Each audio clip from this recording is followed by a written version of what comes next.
आजही त्या दगडावर दिसतात दत्तगुरूंच्या बोटाचे ठसे. पाहिले का? नमस्कार, ज्योती व्लॉग्समध्ये तुमच्या सर्वांचे स्वागत आहे. श्री दत्तगुरू भोजनपात्र मंदिर शिरोळ हे कोल्हापूर जिल्ह्यातील एक अत्यंत पवित्र आणि अद्वितीय स्थान आहे.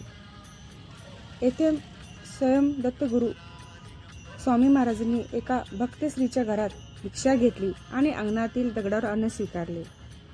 त्या दगडावर आजही त्यांच्या 5 बोटांचे ठसे, शंख, चक्र व 5 चिन्हे दिसतात.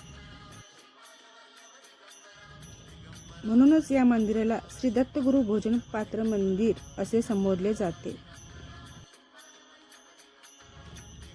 आजही या पाषाणावर दूध घातल्यावर पूर्णपणे हाताचा शंख, चक्र, पद चिन्हांनी युक्त अशी 5 बोटे उमटलेली दिसतात. स्वामी महाराजांनी त्या साध्वी स्त्रीस या पाषाणाची नित्य त्रिकाळ पूजा करण्यास सांगितले. हा काळ शके 1364 ते 1376 चा. तेव्हापासून आजगायत ही पूजा अर्चा सुरू आहे. या ठिकाणी नरसिंह सरस्वती स्वामींनी मध्यान्हकाळी भोजन केले म्हणून या मंदिरास भोजनपात्र मंदिर म्हणतात. त्यामुळेच इथला दत्त जन्मकाळ मध्यान्हकाळी करण्याची प्रथा आहे. सांगली मार्गे श्री क्षेत्र नरसिंहवाडी या दत्तक्षेत्रात जाताना रस्त्यात शिरोळ हे क्षेत्र लागते. नरसिंहवाडीपासून हे क्षेत्र 6 किलोमीटर अंतरावर आहे.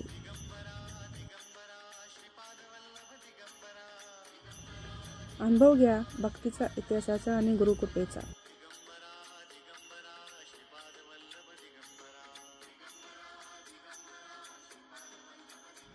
हा व्लॉग तुम्हाला आवडल्यास जरूर लाईक, सबस्क्राईब आणि शेअर करा. धन्यवाद. श्री गुरुदेव दत्त.